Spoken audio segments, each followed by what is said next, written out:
നമസ്കാരം, എല്ലാവർക്കും സ്വാഗതം. ഇപ്പോൾ നമ്മുടെ യൂട്യൂബ് തുറന്നു കഴിഞ്ഞാൽ ഏറ്റവും കൂടുതൽ കാണുന്നത് ധ്യാൻ ശ്രീനിവാസിൻ്റെ ഇൻ്റർവ്യൂകൾ, ധ്യാൻ ശ്രീനിവാസിൻ്റെ കോമഡി, മുഴുവൻ ധ്യാൻ ശ്രീനിവാസമയമാണ്. ഈയിടെ 2 ദിവസം മുമ്പ് ഞാൻ ഫ്ലവേഴ്സ് TV-യിൽ ഒരു കോമഡി പ്രോഗ്രാം സ്മാർട്ട് ഷോ, നമ്മുടെ മിഥുൻ രമേശ് അവതരിപ്പിക്കുന്ന സ്മാർട്ട് ഷോ കണ്ടു.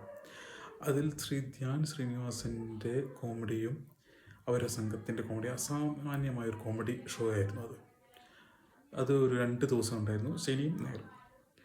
ആ ഒരു ഇൻ്റർവ്യൂ കണ്ടു കഴിഞ്ഞപ്പോൾ ആ ഒരു ഷോ കണ്ടു കഴിഞ്ഞപ്പോൾ എനിക്ക് സത്യത്തിൽ തോന്നിയത് ധ്യാൻ ശ്രീനിവാസൻ എന്ന് പറയുന്നത് ഒരു ജീനിയസാണ്. He's not a joker. Dhyan Sreenivasan is a genius. കാരണം എന്താണെന്ന് വെച്ച് കഴിഞ്ഞാൽ അദ്ദേഹം കോമഡിക്ക് വേണ്ടി എന്തും ചെയ്യുന്ന ഒരു വ്യക്തിയായിട്ടാണ് എനിക്ക് സത്യത്തിൽ തോന്നിയത്. നിങ്ങൾക്ക് ആ ഷോ എടുത്തു കഴിഞ്ഞാൽ അതിലൊരു ഗെയിമിൽ നമ്മൾക്ക് ഇഷ്ടപ്പെട്ട ഒരു സെക്ഷൻ ഉണ്ടായിരുന്നു, സിനിമ, കായികം എന്നതിൽ. പക്ഷെ മിസ്റ്റർ ധ്യാൻ ശ്രീനിവാസൻ സെലക്ട് ചെയ്ത കായികമായിരുന്നു.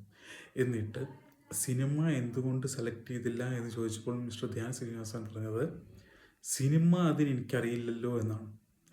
ഒരു സിനിമ അറിയാത്ത ഒരു വ്യക്തി പിന്നെ എന്തിനാണ് കഴിഞ്ഞ കൊല്ലത്തിൽ ഏറ്റവും കൂടുതൽ സിനിമ ചെയ്തു, 2 കൊല്ലത്തിൽ ഏറ്റവും കൂടുതൽ സിനിമ ചെയ്തു എന്ന് ശ്രീ വിജയ് ബാബുവിൻ്റെ ഇൻ്റർവ്യൂവിൽ പറഞ്ഞത്?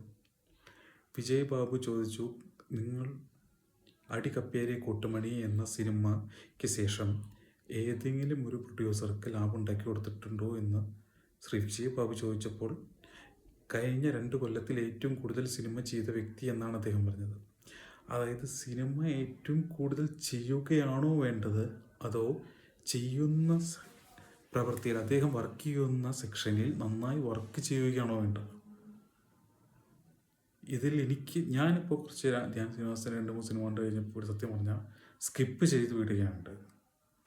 നേരെ മറിച്ച് ധ്യാൻ ശ്രീനിവാസൻ സ്ക്രിപ്റ്റ് ചെയ്ത സിനിമയിൽ അദ്ദേഹം നന്നായി അഭിനയിക്കുന്നുണ്ട്. സോ എന്തുകൊണ്ടാണ് മിസ്റ്റർ ധ്യാൻ ശ്രീനിവാസനെ പ്രൊഡ്യൂസേഴ്സ് വീണ്ടും സെലക്ട് ചെയ്യുന്നതെന്ന് എനിക്കിപ്പോഴും മനസ്സിലായിട്ടില്ല. അവർക്ക് കാശ് അധികമായിട്ടാണോ, അതോ അവർക്കൊരു സിനിമ പ്രൊഡ്യൂസ് ചെയ്യണമെന്നൊരു പ്രൊഡ്യൂസർ എന്ന ലേബൽ കിട്ടാൻ വേണ്ടിയിട്ടാണോ? പടം പൊട്ടുമെന്ന് ഇൻ്റർവ്യൂവിൽ വന്നിരിക്കുന്ന ധ്യാനിനും അറിയാം, പടം ആക്ട് ചെയ്യുന്ന ധ്യാനിനും അറിയാം. പിന്നെ എന്തിനാ സിനിമ സെലക്ട് ചെയ്യുന്നു? വെറുതെ മലയാള സിനിമയിൽ കൗണ്ട് കൂട്ടുന്നതിന് വേണ്ടിയിട്ടാണ്? നിങ്ങൾ പറയൂ.